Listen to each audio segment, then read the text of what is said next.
찬송 부르시겠습니다. 543장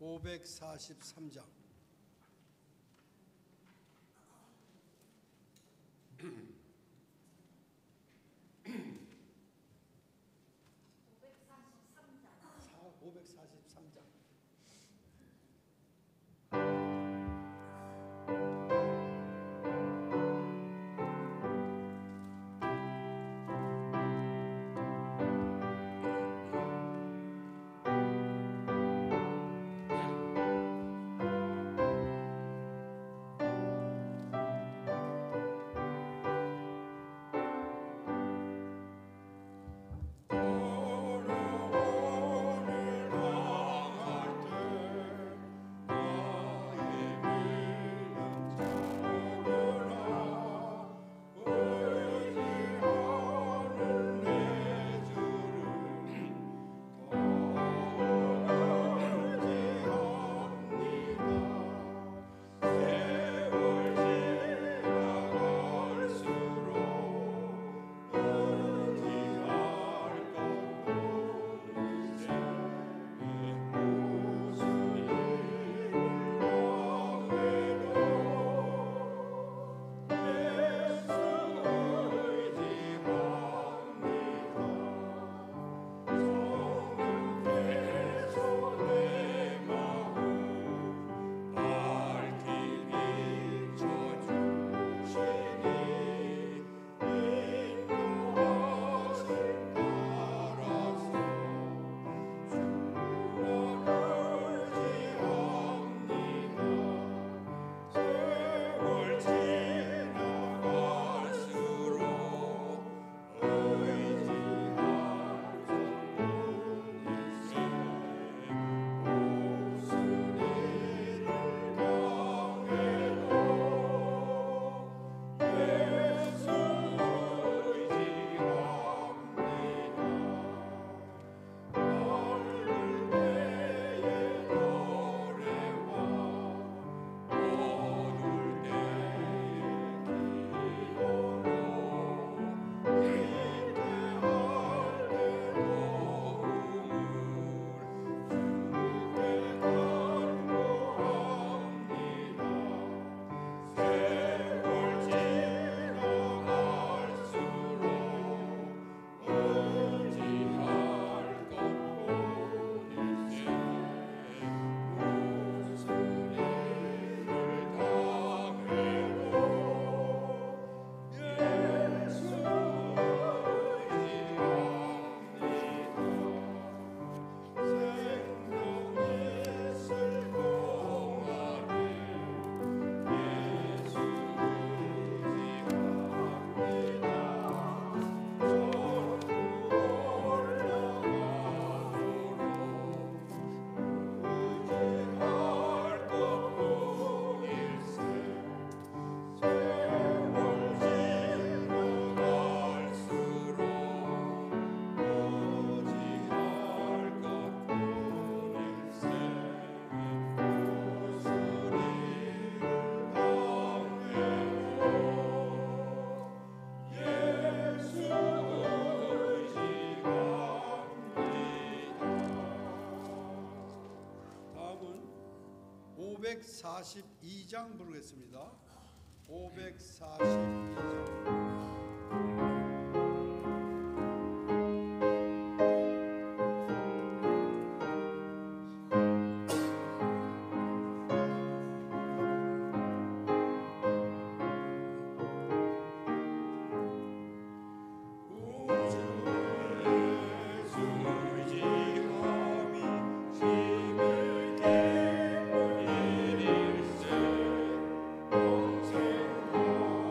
바람마다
이제 묵도하심으로 성가대 찬양에 따라 예배를 드리겠습니다.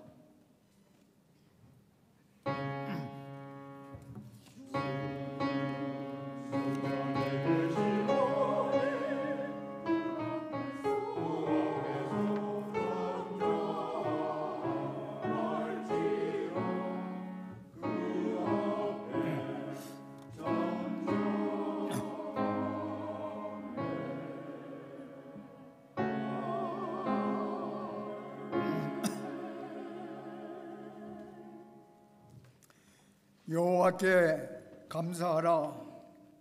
그는 선하시며 인자하심이 영원하미로다. 신들 중에 뛰어난 하나님께 감사하라. 그 인자하심이 영원하미로다. 이 시간 저희들의 마음과 뜻을 다하여 신령과 진정으로 예배를 드리도록 성령님께서 저희들의 마음을 주장하여 주시고 아버지 홀로 영광 받으시옵소서. 예수 그리스도의 이름으로 기도드립니다. 다 일어서셔서 경배 찬송 32장 부르시겠습니다.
교동은 45번 시편 103편입니다. 내 영혼아 여호와를 송축하라.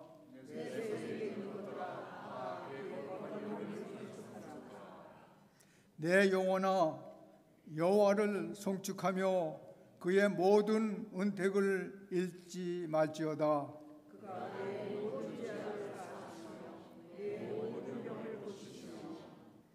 내 생명을 파멸해서 속량하시고 인자와 긍휼로 관을 씌우시며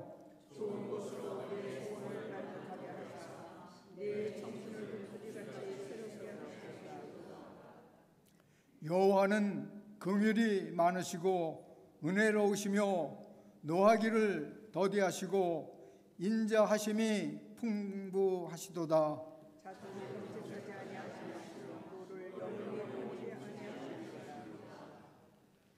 우리의 죄를 따라 우리를 처벌하지는 아니하시며 우리의 죄악을 따라 우리에게 그래도 갚지는 아니하셨으니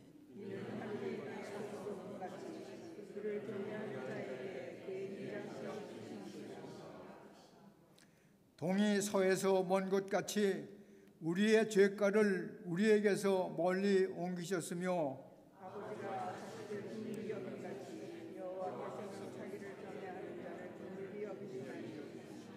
다 같이 이는 그가 우리의 체질을 아시며 우리가 단지 먼지뿐임을 기억하심이로다. 아멘. 사도신경으로 우리의 신앙을 고백하겠습니다.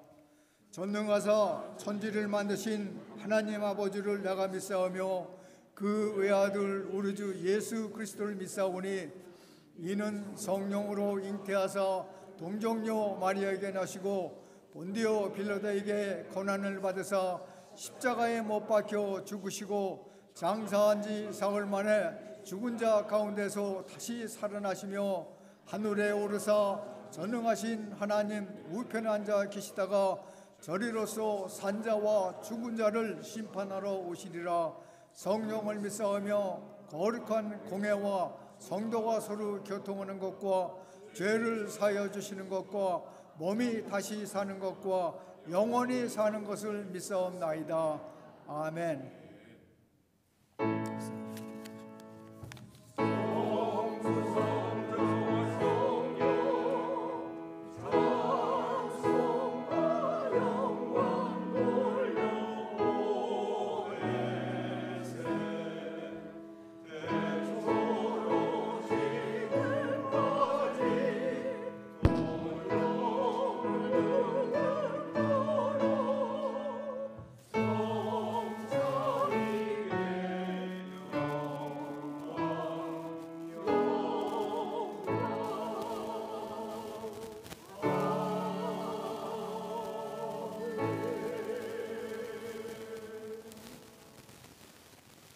강종혜 권사님 기도하시겠습니다.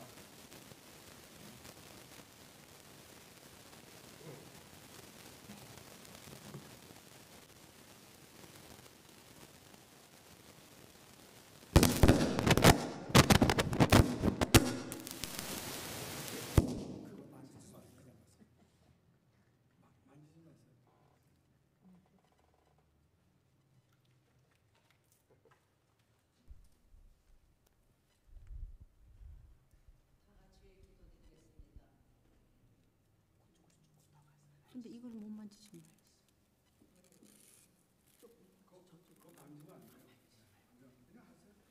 많이 하나도 안 들리는데.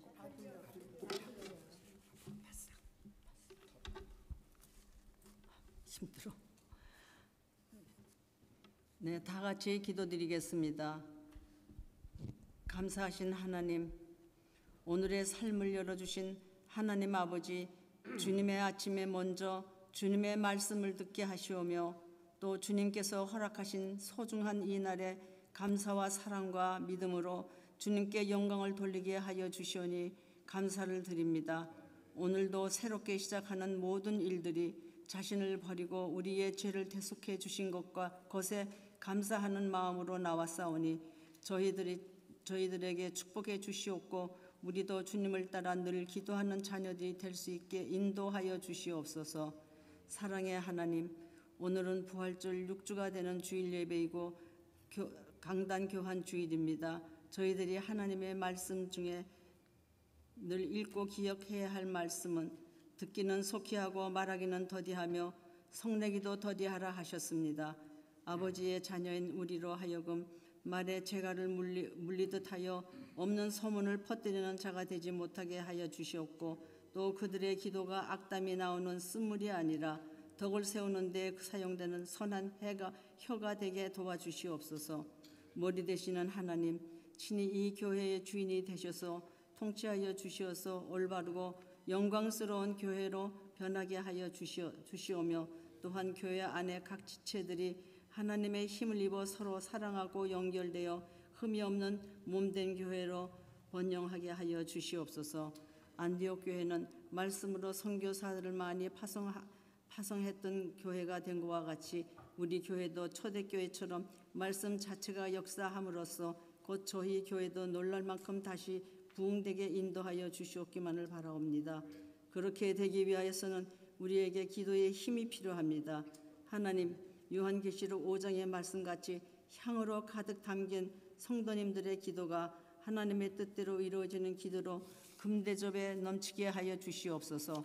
이 기도는 우리에게 가르쳐 주신 기도문 중에서 뜻이 하늘에서 이룬 것 같이 땅에서도 이루어지리라고 하셨습니다.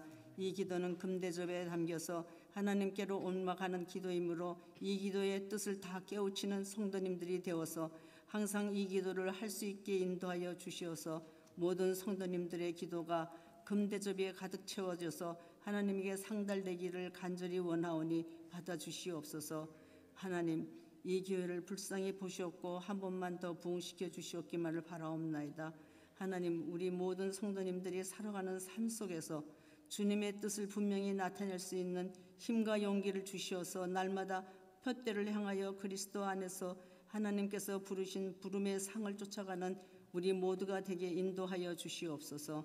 오늘은 강단 교환 주일로서 오클랜드 감리교회에 심호하시는 정현선 목사님을 모시고 귀한 말씀을 들을 때에 정현선 목사님을 도우사 하나님의 말씀이 능력 있게 선포될 뿐만 아니라 그 말씀이 살아서 우리의 영과 홍을 깨우치는 역사가 일어나게 도와주시옵소서.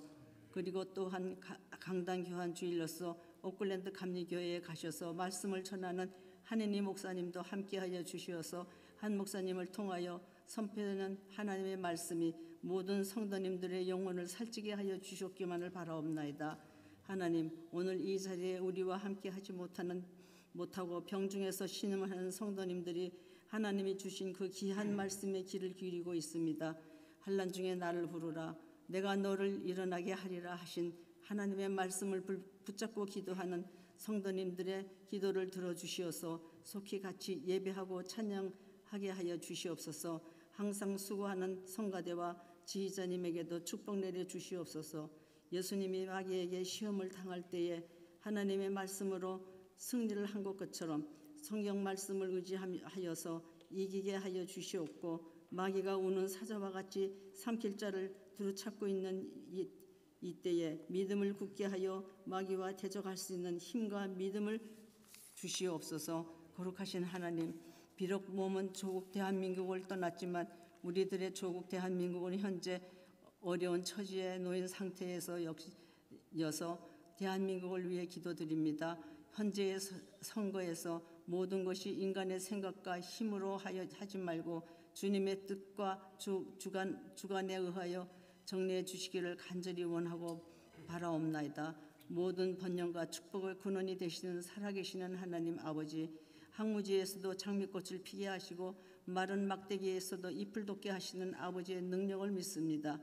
하나님, 나라의 번영과 져야 하는 악의 요소들을 멸하여 주시옵고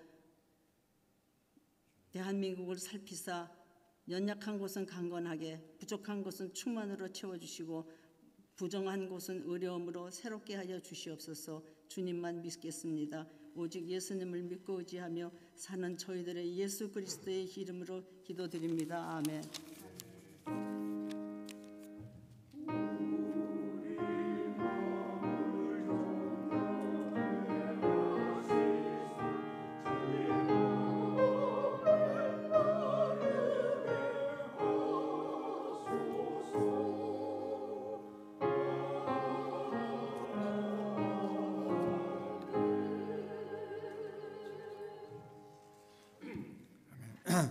오늘 성경 말씀은 고린도전서 15장 31절 한 절이므로 제가 봉독해 드리겠습니다. 형제들아, 내가 그리스도 예수 우리 주 안에서 가진 바 너희에 대한 나의 자랑을 두고 단언하노니 나는 날마다 죽노라. 아멘. 성가대 찬양이 있겠습니다.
이 시간에는 오클랜드 연합감리교회를 섬기시는 정현섭 목사님이 나는 날마다 죽노라는 주제로 말씀을 전하시겠습니다. 은혜의 시간이 될 줄 믿습니다.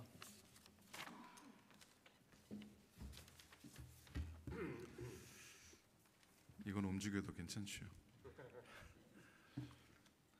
주의 사랑으로 인사드립니다. 우리 교회는 강사님 모시면 할렐루야 하고 박수도 쳐주는데 할렐루야. 하나님께 영광의 박수 올립니다. 오랜만에 주일날 말씀을 나누는 것 같습니다. 그렇죠. 다리 건너 왔습니다. 여러분의 이웃입니다.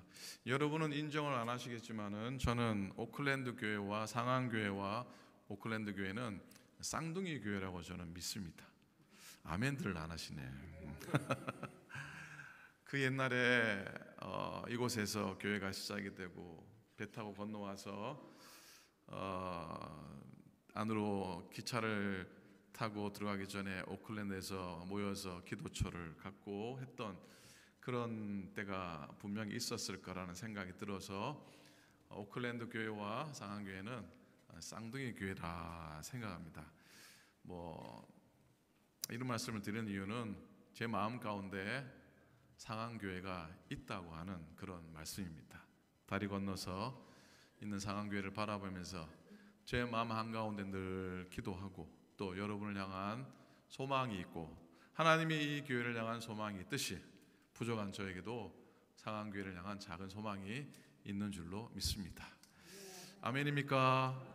2000년 세크라멘토에서 좋은 연합감리교회를 처음 개척했을 때 우리 상한교회 교우들이 그 먼 길을 오셔서 그 더운 여름에 오셔서 아무도 없는 교회에 찾아주시고 또 기도해 주시고 헌금도 해주시고 또 점심까지 그땐 저녁이죠. 저녁까지 준비해 주셔서 식사하고 그런 시간들이 있었습니다.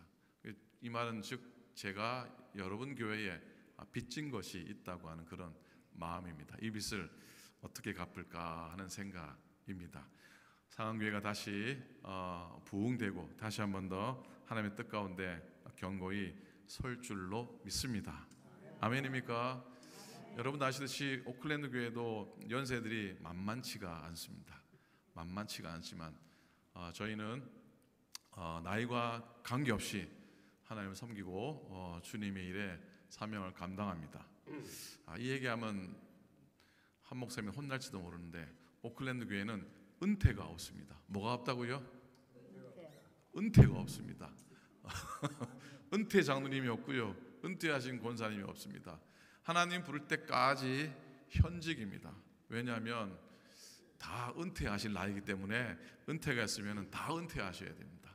우리는 없앴어요. 없애고 정말로 부르실 때까지 주신 사명 잘 감당하기 원합니다 라는 마음으로 섬기고 있습니다. 오늘은 웨슬리 회심 주일이기도 합니다. 마음속에 뜨거움을 경험하고 감리교 운동을 일으켰던 웨슬리 목사님을 그의 회심을 기억하는 또 기념하는 그런 주일이기도 합니다. 그 주일을 맞아서 북가주의 교회가 강단을 교환하는 주일이기도 합니다. 여러분 다른 교단에서 우리처럼 강단을 교환하고 이렇게 설교를 나누는 교회가 저는 없다고 생각합니다. 쉬운 일은 아닙니다. 이것이 가능한 이유는 연합감리교회는 하나다라고 하는 생각 때문입니다. 연합감리교회는 하나라는 것이죠. 동네랑 관계없이 어떤 목사가 섬기는 관계없이 다 하나인 겁니다. 그래서 오클랜드 교회에 섬기겠지만은 저도 여러분의 목사가 누가 압니까? 제가 상한교회 목사가 될지 아무도 모릅니다. 그죠? 별로 좋아하지 않으시는군요. 아무도 모릅니다. 하나님이 가라, 감독님이 가라 그러면은 언제든지 짐 싸고 가야 됩니다. 이 말은 연합감리 모든 교회가 하나라고 하는 마음인 것이죠. 강단을 교환해도 오늘은 이웃교회 목사님이 오신 게 아니라 여러분은 오늘 저를 담임 목사쯤으로 인정해 주시고 말씀을 함께 나눈다면 주 안에서 하나 된 교회로 견고하게 설 줄로 믿습니다. 아멘입니까? 자, 한번 따라 하시겠습니까? 나는 날마다 죽노라. 식탁에서 빼놓을 수 없는 반찬이 한 가지가 있습니다. 그건 뭡니까? 김치입니다. 김치. 오늘은 김치에 대한 얘기 좀 할 겁니다. 김치 맛있게 잘 담궈 놓으면은 반찬 걱정할 필요가 없습니다. 그러죠?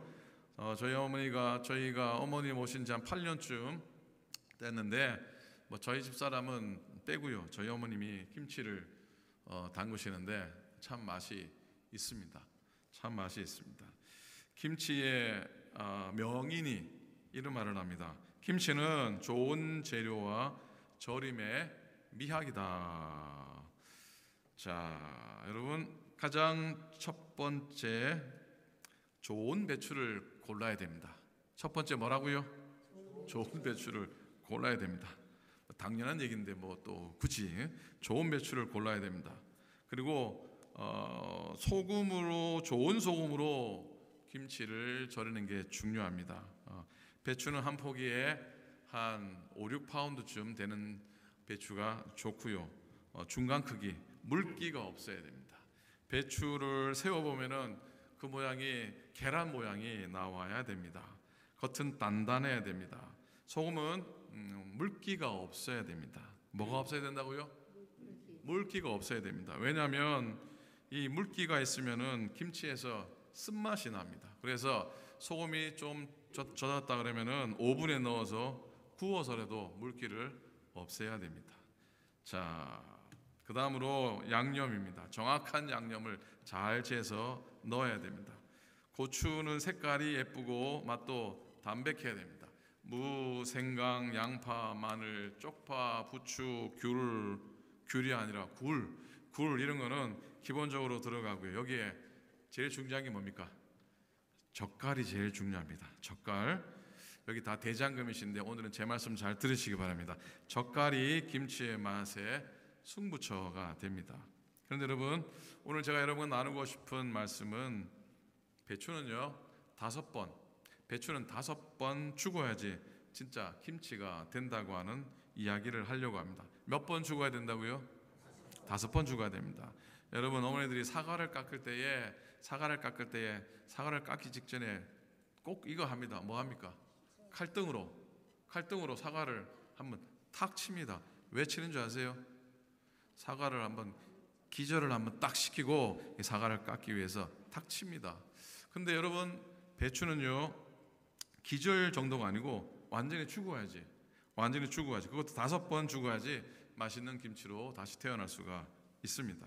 자, 첫 번째입니다. 먼저 배추가 땅에서 뽑힐 때 한번 죽습니다. 두 번째는요 칼로 쪼개시고 다듬어질 때 2번 죽습니다. 세 번째는 굵고 짠 소금에 절여질 때 3번째 죽습니다. 네 번째는 뭡니까? 맵고 진한 양념과 섞일 때 죽고요. 그리고 마지막으로 땅 속에 있는 김장독에 묻힐 때 5번 죽습니다. 나를 따라오려거든 자기를 부인하고 날마다 자기 십자가를 지고 나를 쫓을 것이니라. 주님 말씀에 순종했던 이 사도 바울이 나는 날마다 죽노라, 이게 바울의 자랑이었어요. 바울의 뭐였다고요? 바울의 자랑이었어요. 자랑의 고백이었어요. 그 고백의 의미를 오늘 김치 담그는 과정을 통해서 한번 생각해 보려고 합니다. 첫 번째입니다. 날마다 죽는 삶을 살기 위해서 우리는 우리의 익숙함을 포기해야 됩니다. 뭐를 포기해야 된다고요? 익숙함을 포기해야 됩니다. 배추는 충분히 자랐으면 땅 속에서 뽑히면서 한번 죽습니다. 자기를 성장시켰던 양질의 땅에서 뽑혀질 때에 익숙함에서 떠나면서 처음으로 죽음을 경험하게 됩니다. 마찬가지입니다. 우리도 날마다 죽는 삶을 살기 위해서 자기의 자아, 쉽게 말하면 자기의 욕심으로부터 떠나는 훈련을 해야 합니다. 인간적인 욕심을 내려놓지 않고서는 나는 날마다 죽노라, 이 고백은 거짓말입니다. 두 종류의 시험들이 우리에게는 있습니다. 첫 번째는 마귀가 주는 시험이 있고요. 두 번째는 하나님이 주시는 시험이 있습니다. 논리적으로는 하나님이 주신 시험, 마귀가 주는 시험을 구분할지는 모르겠지만은 우리의 삶 속에서 실제로는 구분이 잘 안 됩니다. 이게 하나님이 주는 시험인가, 이게 마귀가 주는 시험인가 헷갈릴 때가 많이 있습니다. 그러나 우리가 알 수 있는 분명한 것은요, 적어도 그 시험에 근본 원인은 압니다. 하나님이 주시는 시험이든 마귀가 주는 시험이든 모든 시험은 자기 욕심, 자기 욕심을 추구하는 데서 나옵니다. 야고보서 1장 말씀입니다. 오직 각 사람이 시험 받는 것은 자기 욕심에 끌려 미혹됨이니 욕심이 잉태한즉 죄를 낳고 죄가 장성한즉 사망을 낳느니라. 아멘. 우리가 자아 중심이 되면요, 어떻게 되어도 이렇게 되어도 시험이고 저렇게 되어도 시험입니다. 내 자아, 내 욕심의 삶을 사는 사람은 잘 되어도 시험이고 못 되어도 시험입니다. 이게 참 그래요. 어떻게 생각하면 시험은 하나님이 주시는 것도 아니고 마귀가 주는 것도 아니고, 즉 곧 내 안에 욕심을 제대로 다스리지 못하고 버리지 못해서 자아 중심으로 살기 때문에 오는 것이 시험이에요. 남 탓하면 안 됩니다.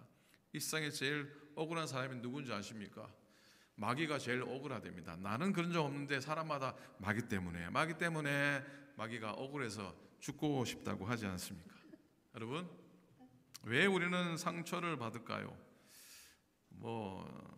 연세를 오래 사신 분들은 이제는 다 초월해서 괜찮으시겠지만은 상처받았습니다 그런 얘기를 참 많이 하는데, 그 이유는 상처받기 쉬운 자아를 붙잡고 살아서 그래요. 그걸 놓지 못하기 때문에. 우리가 살기 힘들다고 말하는데 이 또한 역시 자기의 힘을 의지해서 살고 있기 때문입니다. 여러분, 하나님은 좋으신 분입니다. 아멘입니까? 아멘입니까? 좋으신 분입니다. 우리를 향하신 선한 계획을 가지고 계십니다. 우리 상황교회를 향한 하나님의 선한 계획이 분명히 있는 줄로 믿습니다. 그런데 우리는 그 선한 계획을 믿는데 힘들다고 합니다. 사실 이게 우리가 사는 형편이 어려워서라기보다는 여전히 어찌 보면 내 생각대로 내가 살아서, 내 중심대로 내가 살아서 살기 때문이 아닐까 하는 생각을 해봅니다. 내가 내 뜻과 내 생각만을 가지고 살아가니까 쉽지 않은 거죠. 내 모든 일들을 내가 주장하고 내가 결정하고 내가 사인하고 내가 도장 찍고 하니까 이게 어려운 삶인 겁니다. 자기가 결제하는 인생, 자기가 자기 자신을 결제하는 인생은 피곤한 인생입니다. 피곤한 인생입니다. 물론 힘든 건 힘든 거고, 신앙생활 하면서 살아가면서 힘든 걸 피할 수가 어찌 있겠습니까? 사실 힘든 건 힘들고 어려운 건 어려운 겁니다. 하지만 우리를 향한 하나님의 계획은 완벽할 줄로 믿습니다. 완벽할 것이라고 믿고 살아가야 됩니다. 믿고 쓰셔야 됩니다. 그리스도 안에서 살아가신 복을 헤아리고 살아가야 됩니다. 옛날을 생각하지 않았으면 좋겠습니다. 옛적에는 이랬는데, 옛적에는 저랬는데 아무런 도움이 되지 않습니다. 오늘 내게 주어진 일들, 오늘 내게 하나님 허락하신 모든 복들을 헤아리면서 꼭 살아가시고 섬기시기를 간절히 부탁을 드립니다. 옛날 생각나면 자꾸 옛 욕심이 생각납니다. 옛날 바라보면 내 마음속에 자꾸 욕망들이 솟구쳐 오르잖아요. 거기서부터 떠나야지 나는 죽고 예수로 사는, 나는 죽고 예수로 사는 삶을 살게 될 줄로 믿습니다. 두 번째입니다. 날마다 죽는 삶을 살기 위해서 감추어진 것들이 드러나야 됩니다. 자, 김치를 담을 때 밭에서 막 뽑은 통 배추를 그냥 쓰지 않습니다. 어떻게 합니까? 겉에 있는, 그렇죠, 시든 거라든지 겉에 흙 묻은 시들어버린 껍질들을 몇 장이 이렇게 벗겨내지 않습니까? 자, 그 다음에는 뭐 합니까? 칼로 배추를 반으로 쑥 자르든지 아니면 내등분으로 쑥 잘라냅니다. 적당하게 잘라내야지 나중에 어떻게 소금을 절일 때도 구석구석 소금이 잘 들어가고 나중에 김치 속을 넣을 때도 빈틈없이 양념이 잘 들어가기 때문에 그렇게 잘라내셔야 됩니다. 마찬가지 우리들의 삶도 날마다 죽는 삶을 살기 위해서 다듬어지고 쪼개져야 합니다. 결국 우리의 감추어진 것들이 드러나는 것이죠. 그게 쉽지가 않습니다. 아픕니다. 고통이 될 때도 있고 부끄럽기도 합니다. 우리를 감싸고 있던 두꺼운 껍질들을 내가 벗기지 않으면 하나님이 벗겨 버립니다. 하나님은 어떤 방법으로 우리의 껍질들을 벗겨내실까 하는 생각. 하나님께서는 여러분 무시당함이나 괴로움을 통해서 내 속에 있는 나, 아직 죽어지지 않는 내면의 교만한 자를 죽게 하십니다. 실제로요, 굴욕의 시간, 그 시간에 잠잠히 주님 바라보면 하나님이 나와 함께하는 것을 깨닫게 됩니다. 우리의 자아는요, 그냥 편안히 있으면 절대로 죽지 않습니다. 죽을 이유가 하나도 없습니다. 그러니 수치를 당하거나 혹 괴로움을 당할 때 우리의 자아는 죽음 앞에 놓여 있는 것과 같은 겁니다. 그러기에 여러분, 굴욕을 당할 기회를, 그런 찬스를 너무 외면하려고만 하지 마시기 바랍니다. 절대로 외면하지 마시기 바랍니다. 누군가 여러분에게 상처를 주거나 누군가가 여러분에게 이게 좀 그렇게 하면요, 그 일을 통해서 오히려 하나님의 은혜와 축복을 받을 수 있는 기회라고 꼭 그렇게 명심하시고 이렇게 살아가시기 바랍니다. 화내게 하고 괴롭게 하는 사람 앞에서 주님 바라보면 여러분의 마음이 부서질 줄로 믿습니다. 자, 그러면 그 마음에 하나님이 역사하시는 것을 우리가 보게 됩니다. 그 순간 나는 무익한 종입니다. 나는 무익한 사람입니다. 스스로 고백하게 되죠. 그 순간 나의 나된 것은 하나님의 은혜입니다. 나의 나된 것은 모두 하나님의 은혜라고 고백하게 될 겁니다. 어떤 성자가, 성 보나벤투라라고 하는 분이 이런 말씀을 합니다. 굴욕적인 상황에서 자신을 의지적으로 겸손히 낮추는 사람은 다른 사람이 4년에 걸리는 겸손의 과정을 4개월 안에 도달할 수 있다. 여러분 억지로 굴욕을 당하거나 억지로 창피를 당할 필요는 없겠지만, 굴욕과 창피의 상황들이 우리가 사모하던 것들, 은혜와 축복, 하나님의 임재를 경험할 수 있게 하는 통로라는 것도 인정하셔야 됩니다. 그 순간 흙이 묻고 그리고 시들어버린 내 인생의 껍질들이 하나씩 벗겨지는 것을 경험하게 될 줄로 믿습니다. 셋째입니다. 날마다 죽는 삶을 살기 위해서는 거칠고 단단한 자아, 부드럽게 해야 됩니다. 자, 보십시오. 밭에서 배추를 뽑았어요. 그 껍질을 다 벗겨내고 2조각으로 혹은 4조각으로 잘라 놓으면 먹을 수 있습니까? 없습니까? 물론 생배추를 먹긴 하겠지만 그래 갖고는 김치가 안 됩니다. 그죠? 그 다음에 뭘 해야 됩니까? 절여야 되잖아요. 그죠? 절여야 됩니다. 굵은 소금 배추 사이에 탁탁 쳐놓고 몇 시간 동안 가만히 두어야 됩니다. 이 과정을 뭐라고 얘기합니까? 전문 용어로 뭐라 그럽니까? 배추에 뭐를 죽인다? 배추에 뭐를 죽인다? 숨을 죽인다고 하지 않습니까? 그죠? 숨을 충분히 죽이지 않으면은 배추가 어떻게 됐다 그럽니까? 배추가 살아있다 그러잖아요. 다 아시면서 하는 겁니까? 몰라서 그런 겁니까?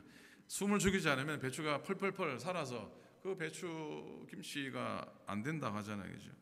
마찬가지입니다. 우리 성도들도 날마다 죽는 삶을 살기 위해서 거칠고 단단한 자아가 부드럽게 숨이 죽어야 됩니다. 부드럽게 숨이 죽어야 됩니다. 성령의 사람은 부드럽습니다. 성령의 사람은 부드럽습니다. 딱딱하지 않습니다. 성령님은 우리의 단단한 자의 숨을 죽이시고 부드럽게 하시는 분입니다. 성령에는 이 부드러움을 뭐라고 표현하냐면 온유함이라고 표현을 합니다. 온유하게 바꾸시는 성령님을 신뢰하고 우리 안에서 계시는 성령님께 다 내어 맡기는 것이 바로 예수님이 가신 길을 쫓는 삶, 날마다 죽는 삶인 줄로 믿습니다. 네 번째로 넘어갑니다. 날마다 죽는 삶을 살기 위해서 주의 나라를 위하여 나를 내려 좀 놓아야 됩니다. 좀 내려 놓아야 됩니다. 자, 배추를 땅에서 뽑았습니다. 그리고 껍질을 벗기고 그 다음에 2조각, 4조각을 자릅니다. 그 다음에 소금을 뿌려서 숨을 죽였습니다. 절였습니다. 절인 다음에 뭐 합니까? 절인 다음에 이제 뭐예요? 배추속 양념을 다 이렇게 절여야 되잖아요, 그죠? 넣어야 되잖아요, 그죠? 자, 이건 새로운 경험입니다. 그동안은 배추는 비슷한 배추끼리 이렇게 모여서 지냈는데 이 단계는 새로운 세계를 경험하게 되는데 배추와는 전혀 다른 양념들을 만나게 됩니다. 자기의 색깔과 고유한 맛을 이제는 내려놓아야 됩니다. 밭에서부터 소금이 절여질 때까지는 자신과 비슷한 배추끼리 모여 있다가 이제는 완전히 다른 종류의 존재를 접하게 됩니다. 어떤 것들을 만납니까? 무, 갓, 그 다음에 쪽파, 양파, 배, 마늘, 생강, 새우젓이나 멸치젓, 아니면 까나리젓, 찹쌀가루, 고춧가루, 굴. 많이 알죠? 제가 많이 알죠? 네, 제가 연구 많이 했습니다. 저희 가을에 한국학교에서 김장 행사를 하는데 그러면 제가 잔소리를 많이 합니다. 이렇게 된다고 저렇게 된다고. 자, 농담입니다만 그런 과정을 거치게 됩니다. 적당한 비율로, 너무나 다른 존재들인데 이 적당한 비율로 하나가 되어서 어우러질 때 맛있는 김장 김치가 됩니다. 여러분, 이게 바로 교회입니다. 이게 바로 교회예요. 다르기 때문에 교회입니다. 전혀 다른 사람이 하나님의 의도와 목적과 섭리 안에서 함께 어우러져 있는 것, 그게 바로 예수님이 이 땅에 남겨놓으신 교회 공동체의 본래의 모습입니다. 성도 개개인들이 가지고 있는 나의만의 스타일이나 개성이나 선입관이나 경험을 좀 내려놓고 양보하고 배려하고 이해하고 용납하면서 하나가 되어가는 과정, 그게 바로 교회인 것이죠. 교회인 겁니다. 나를 죽일 때 우리가 되는 겁니다. 그래서 자기는 죽고 예수로 사는 사람의 특징은 공동체 안에서 함부로 남을 비난하지 않습니다. 허물을 찾기로 작정하면 세상에 마음에 드는 사람 있습니까? 없습니까? 왜 말씀 못하십니까? 허물 찾기로 하면 이 세상에서 마음에 드는 사람이 한 사람이 있습니까? 없습니다. 자식이 뭡니까? 남편이 뭡니까? 남편이 왼수고 자식이 왼수 아닙니까? 아멘 하셔도 괜찮습니다. 자식이 왼수고 남편이, 아내가 왼수이지 않습니까? 내 마음에 들지 않습니다. 이전에 내 자아로 살았을 때는 이런 말 잘합니다. 저 사람은 저게 문제라, 저 인간은 저게 문제야, 그럽니다. 그리고 전에는 너나 잘하세요, 나는 잘하고 있습니다, 그랬잖아요, 그죠? 한번 따라 하시겠습니까? 너나 잘하세요, 나는 잘하고 있습니다. 예, 요건 오늘 설교 시간만 하고요. 그렇게 하지 말고요. 이렇게 하셔야 돼요. 한번 따라 하시겠습니까? 나나 잘하세요, 당신은 잘하고 있습니다. 요게 돼야 돼요. 요게 괜찮으면 옆 사람한테 이렇게 한번 둘이 쳐다보면서 따라하세요. 나나 잘하세요 하고 옆 사람 바라보면서 당신은 잘하고 있습니다. 당신은 잘하고 계십니다. 나나 잘하세요. 나나 잘하세요. 여러분, 십자가에서 자아가 죽은 사람은 비난이 얼마나 큰 죄인지를 깨달아 합니다. 다른 사람의 허물에 대해서 아니 잘못한 것은 잘못된 것이라고, 나쁜 것은 나쁜 것이라고 말하는데 그게 무슨 죄입니까? 그 말은 맞는 말 같지만 틀린 말입니다. 틀린 말입니다. 예수님은 우리 모든 사람의 죄와 허물을 대신 지셨고 예수님 자신이 그런 죄를 지은 사람인 것처럼 그 십자가에 대신 달리셨습니다. 내가 어떤 사람의 허물과 죄를 지적하면 그것은 예수님을 죄인이라고 다시 못 박는 것과 같은 겁니다. 왜냐하면 예수님이 그 사람의 죄를 대신 지시고 십자가 지셨기 때문입니다. 어떤 사람은 입니다. 할렐루야, 하나님 나의 죄를 다 져주셔서 감사합니다. 하나님 나의 죄를 용서해 주셔서 감사합니다. 할렐루야 그러는데 이분이 인정 못하는 게 있어요. 뭘? 다른 사람도 주님이 대신 지셨고 다른 사람의 죄도 주님이 탕감해 주셨다는 사실을 인정하지 못하는 거예요. 내가 어떤 사람의 모습, 그의 허물을 용서하는 건 예수님도 그렇게 허물을 용서해 주셨기 때문 아닙니까? 자기의 죄가 주님께 다 탕감받은 사람은 다른 사람의 죄도 똑같이 탕감받은 사실을 인정해야 하지요. 성령 충만한 사람은 타인을 비방하지 않습니다. 오히려 그를 측은히 여깁니다. 불쌍히 여기고 조용히 그를 위해서 기도해 줍니다. 내 자아가 십자가에 못 박혀 죽은 사람의 가장 뚜렷한 변화 중 하나는 다른 사람을 비난하는 말이, 다른 사람을 비방하는 말이 없어지는 겁니다. 없어지는 겁니다. 다섯째입니다. 마지막입니다. 날마다 죽는 삶을 살기 위해서 하나님의 때가 찰 때까지 기다려야 합니다. 다섯 번째는 어떻게 된다고요? 기다려야 됩니다. 기다려야. 자, 맛있는 양념으로 다 버물렸어요. 그러면 그 다음에 어디 들어갑니까? 장독대 안으로 들어갑니다. 요즘은 그렇지 않지만 요즘은 김치 냉장고로 들어가지만 옛날에는 어떻게 땅 밑에 김장독에 들어가지 않습니까? 자, 이게 마지막 단계의 죽음이 기다리고 있는 순간이에요. 빛도 없고 공기도 통하지 않는 땅 속에 들어가면서 한참을 기다리게 되면은 맛있는 김치가 되어서 나옵니다. 자, 이게 김장의 끝인데요. 여러분, 마찬가지로 우리의 신앙, 우리의 기독교는요, 기다림의 종교입니다. 기다림. 성도의 가장 분명한 중요한 본질이기도 합니다. 좀 기다릴 필요가 있습니다. 근데 그 기다림의 끝에는 항상 하나님의 때가 있고요. 하나님의 때가 역시 기다리고 있습니다. 내가 정해놓은 때에 기다림이 끝나는 것이 아니라 하나님이 정해놓으신 그때에 기다림은 끝날 것입니다. 근데 문제는 기다림의 시간이 참 힘듭니다. 그 기다림의 시간 어찌 보면 죽음과 흡사 닮은 시간이라 매우 힘이 듭니다.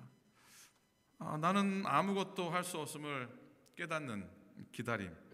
예수님이 말씀하신 자기를 부인하고 오직 주만 바라볼 수밖에 없는 기다림. 그러나 그 기다림의 끝에는 하나님의 손길이 기다리고 있는 줄로 믿습니다.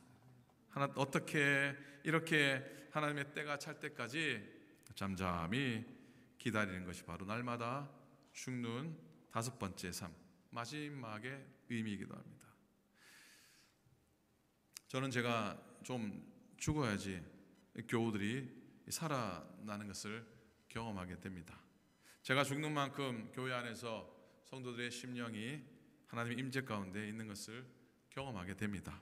마태복음 10장 39절에 자기 목숨을 얻는 자는 잃을 것이요 나를 위하여 자기 목숨을 잃는 자는 얻으리라. 아멘입니다. 예수님이 십자가에서 죽으셨을 때, 예수님이 십자가에서 죽으셨을 때 온 인류와 그리고 우리의 구원이라는 너무나 놀라운 열매를 맺어 주신 줄로 믿습니다. 내가 죽지 않고 그대로 있으면 어떻게 됩니까? 열매가 있습니까? 없습니까? 열매가 없습니다. 그렇죠? 하나를 그대로 있게 됩니다. 그러나 내 자아가 죽을 때 많은 열매를 맺는 줄 믿어야 합니다. 바꿔 말하면 내게 열매가 없는 이유는 내가 아직 죽지 않아서라는 것 인정해야 됩니다. 예전에 이런 책의 제목이 나와서 한번 한국 사회에 센세이션이 일어난 적이 있습니다. 그 책의 제목은 공자가 죽어야 나라가 산다라고 하는 그런 책의 제목이었습니다. 이 책의 제목을 들어보신 적이 있으세요? 그렇죠. 들어보셨을 겁니다. 한번 따라 하시겠습니까? 공자가 살아야 나라가 산다. 아니다. 죄송합니다. 공자가 죽어야 제가 아직 죽지 않았나 봅니다. 공자가 죽어야 나라가 산다. 얼마 있다가 이런 말이 나왔습니다. 목사가 죽어야 교회가 산다. 그렇게 나왔어요. 그리고 조금 지나고 난 다음에 또 무슨 말이 나오냐면 장로가 죽어야 교회가 산다. 장로님들 용서하시기 바랍니다. 제가 한 얘기 아닙니다. 장로가 죽어야 교회가 산다. 목사가 죽어야 교회가 산다. 무슨 의미인지 아시겠죠? 그 다음에 또 이런 얘기가 나왔어요. 마지막 얘기는 참 마음을 아프게 하는 고백인데 뭐냐면 한국 교회가 죽어야 예수가 산다라고 하는 말도 나왔습니다. 한국 교회가 죽어야지 예수가 산다. 자, 이런 아픈 말들은 기독교가 우리의 신앙이 십자가의 종교라고 하는데 실상은 십자가에 별로 관심이 없다는 얘기입니다. 한국 교회도 그렇고 목회자도 그렇고 교회 중직자들도 그렇고 십자가에 별로 관심이 없다고 하는 말 아니겠습니까? 여러분, 십자가 없으면 어느 하나가 없는 것이 아니라 모든 것이 없다고 하는 것과 똑같다고 생각합니다. 십자가 안에 구원이 있기 때문이요, 십자가 안에 참된 영생과 평안과 삶의 기쁨이 있기 때문인 줄로 믿습니다. 그런 찬송이 있잖아요. 십자가 십자가 내가 처음 볼 때에 나의 마음의 큰 고통 사라져. 오늘 믿고서 내 눈 밝았네. 참 내 기쁨 영원하도다. 한 번 더 하면 십자가 십자가 십자가 내가 처음 볼 때에 나의 마음에 큰 고통 사라져. 오늘 믿고서 내 눈 밝은 참 내 기쁨 영원하도다. 5번 죽어야 맛있는 김치가 된다고 하는데 우리들이 참된 성도로, 참된 신자로, 거룩한 성도로 서기 위해서 사도 바울의 고백처럼 나는 날마다 죽노라 고백하는 것이 맞다고 생각합니다.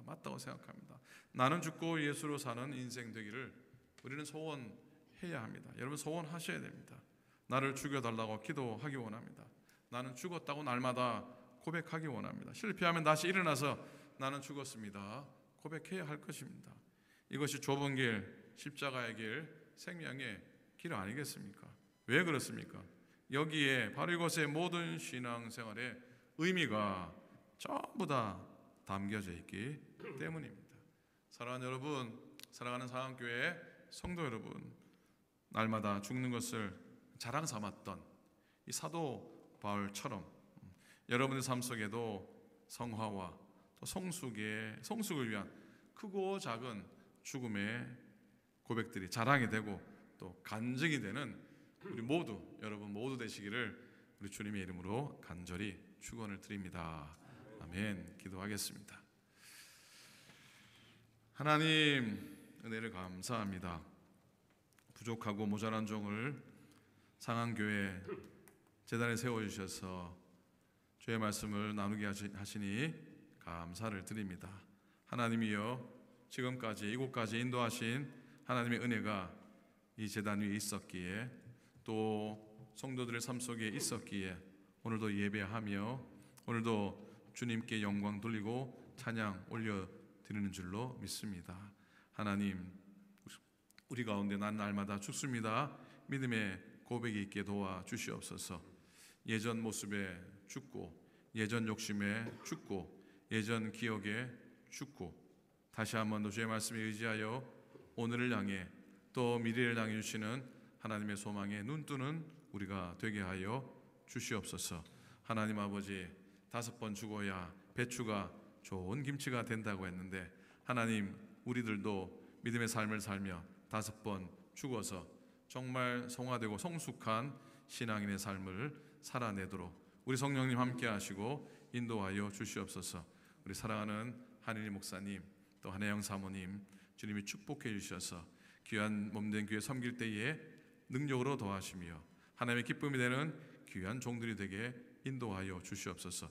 우리 사랑하는 장로님들, 사랑하는 권사님들, 집사님들, 모든 성도들이까지 한마음 되어서 하나님께만 영광 돌리게 도와주시옵시고, 다시 한 번 더 상한교회가 하나님께 큰 기쁨이 되는 축복의 재단, 축복의 교회 되도록 하나님 역사하여 주시옵소서. 모든 것을 감사드립니다. 우리 주님 예수 그리스도 이름으로 간절히 기도드립니다. 아멘. 아멘.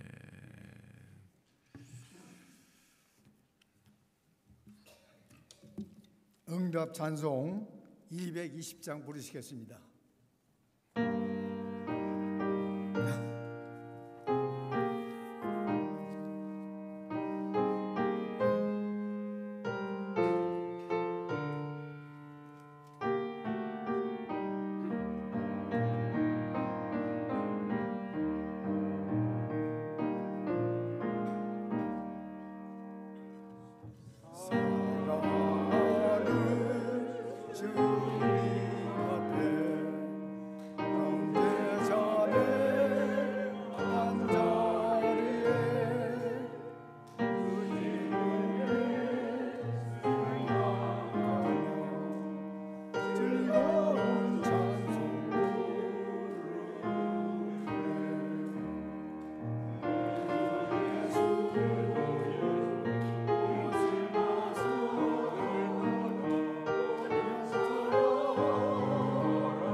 모두 일어서셔서 헌금송 하시겠습니다. 모든 것이 주께로부터 왔으니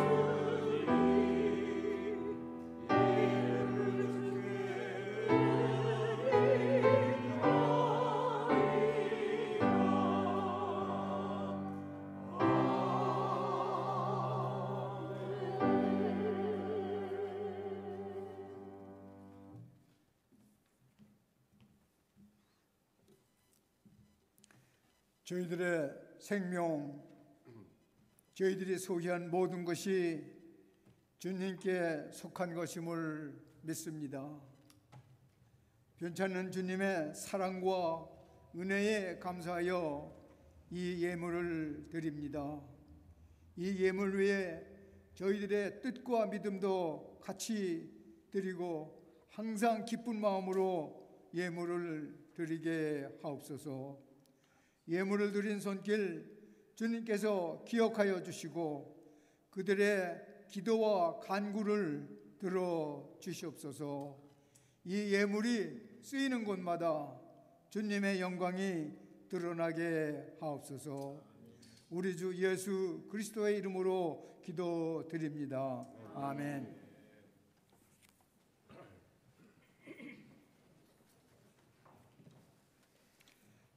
이 시간은 교회 소식 시간입니다. 오늘 친교회에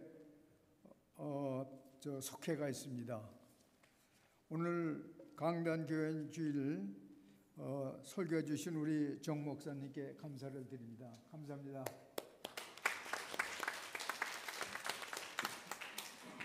그리고 우리 목사님은 오클랜드 연합감리교회에 가서 또 말씀을 전합니다. 위하여 기도해 주시기 바랍니다.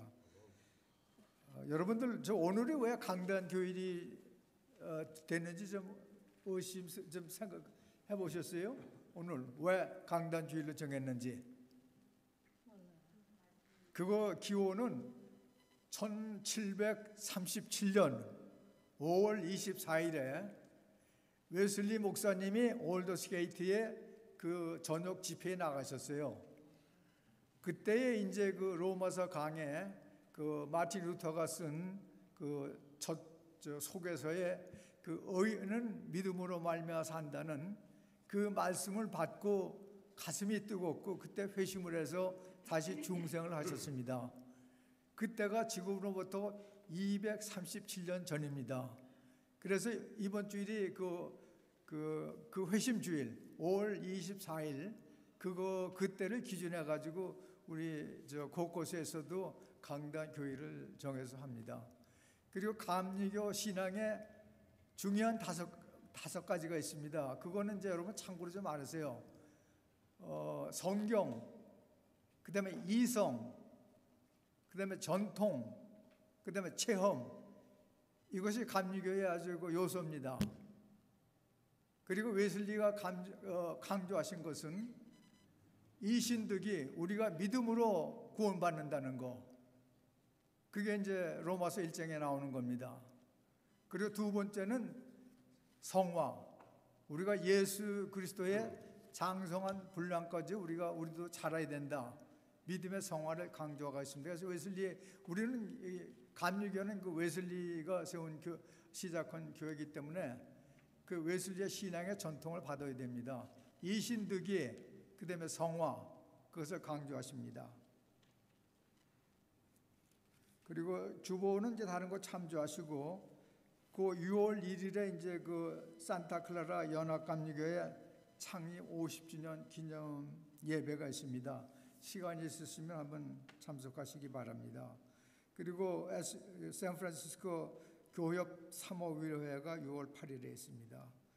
그리고 이제 그 6월에 이제 그 유수 리트릿이었는데 주변에 청년들이나 자녀들이 있으면은 보내시기를 원하면 그 목사님께 말씀해 주시기 바랍니다. 그럼 광고는 이거로 마치고 다 일어서셔서 피해 찬송 620장 부르시는 우리 정 목사님 축도로 오늘 예배 마치겠습니다. 그리고 하나 또 광고가 있습니다. 남선교회 간담회가 오늘 점심 식사 시간에 있으니까 참고하시기 바랍니다.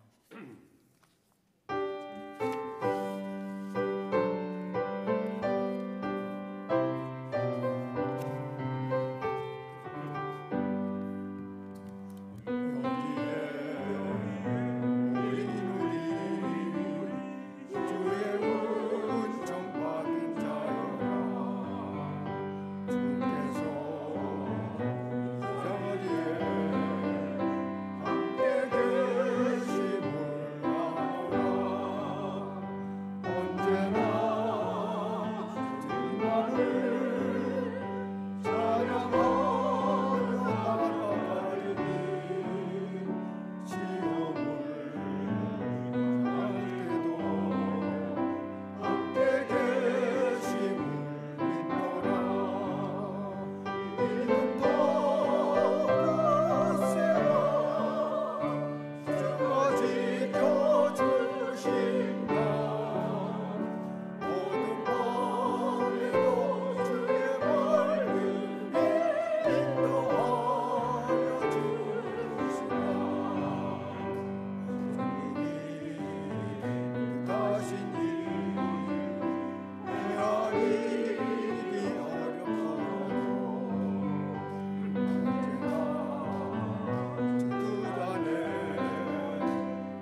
예수 그리스도의 크신 은혜와 하나님 아버지의 극진하신 사랑하심과 성령님의 감동 감화하심이 오늘 주신 말씀 또 우리가 섬기는 우리의 사역과 섬김과 모든 은혜의 자리에서 하나님께 영광이 되며 하나님을 기쁘시게 해드리기로 작정하는 당신의 모든 종들 머리 위에 이 제단을 섬기는 모든 주의 종들 위에 이제로부터 영원토록 함께와 합시기를 간절히 축원하옵나이다. 아멘.